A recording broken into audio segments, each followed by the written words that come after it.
Ladies and gentlemen, rapid intensification of Hurricane Ian has begun. Boom. Did you see it?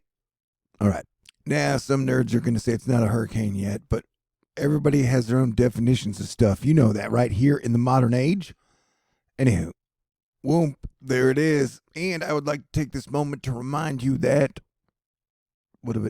Super Typhoon Noru went from tropical storm strength to Category 5 strength in 24 hours. And so, right now, this may not be that impressive to you, and I would totally disagree with you. Want to know why? This is the map I go to when we stop depending on the models and we just start to watch the storm itself, and pink means trouble.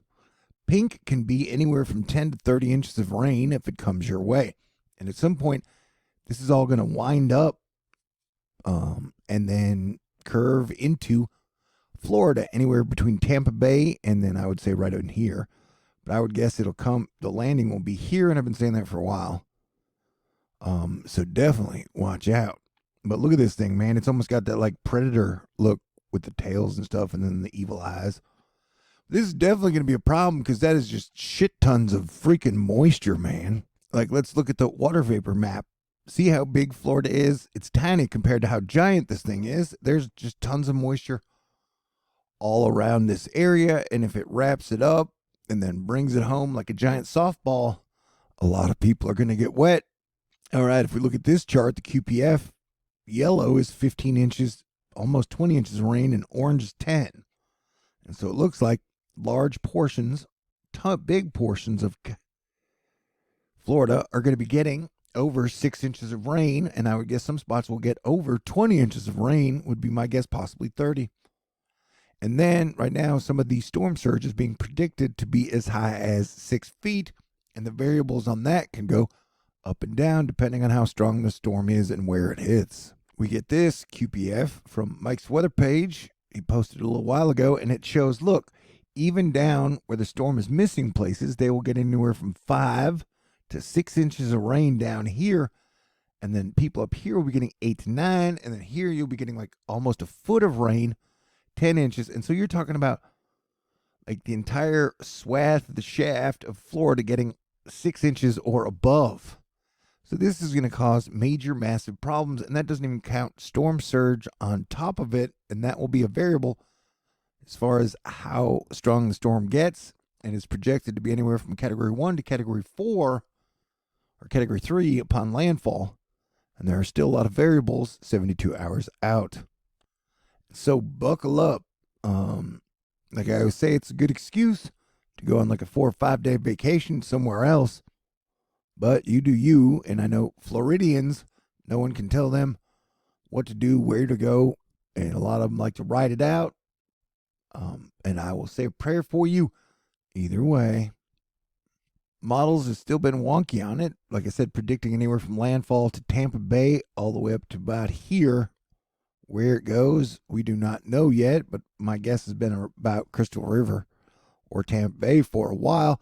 Remember, it's always the right side of the hurricane that brings the worst totals as far as rain and storm surge. And so best case scenario, this thing does not get its act together and it's just like a tropical storm 3 days from now. Worst case scenario,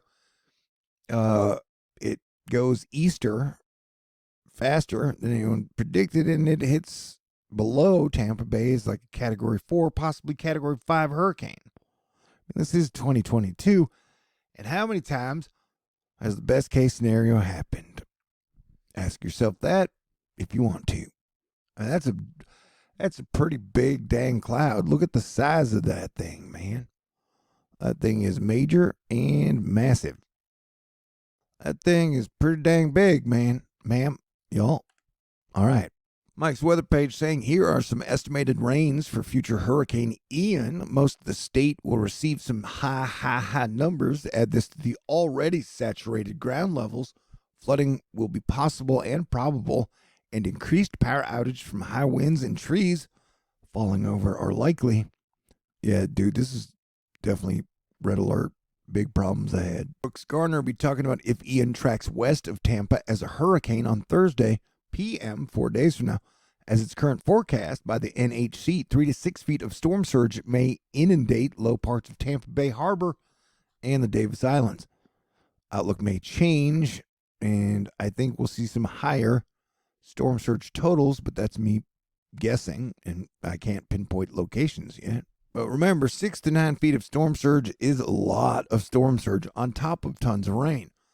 Brooks again, as Ian makes landfall in or near Big Bend region of Florida on Thursday evening, 6 to 9 feet of storm surge are possible, whatever, all the way up to Horseshoe Beach. This could inundate the beach communities and make ways out impassable. And Kailan Patel talking about, here's a chart comparing the mean sea level pressure forecasted from a few meso-globo models and what HHAF actually found in Ian. So far, the 992 millibar drop Sunday from earlier is near the lower end of the spectrum on mean sea level pressure guesses. That means it's probably going to be stronger than what they had originally expected, or it'll come in at the stronger end of intensity. Now, nobody knows exactly what's going to happen, but I would be prepared for the worst.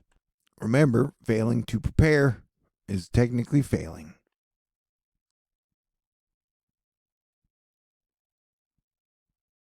And then, depending on where it goes after that, you could see some major totals for a lot of other areas from Georgia up to South North Carolina. Of course, not as high as Florida, but still, it'll cause some problems. All right, this is your Sunday night all Ian update from me, your Planetary Defense Commander, Star-Lord New Thor 7 the T. It's going to be a wild, dangerous, and wet week, y'all. Bubble, toil, and trouble. All right, everybody stay cool, be cool, get prepared, and I will talk to y'all in the near future. God bless everyone.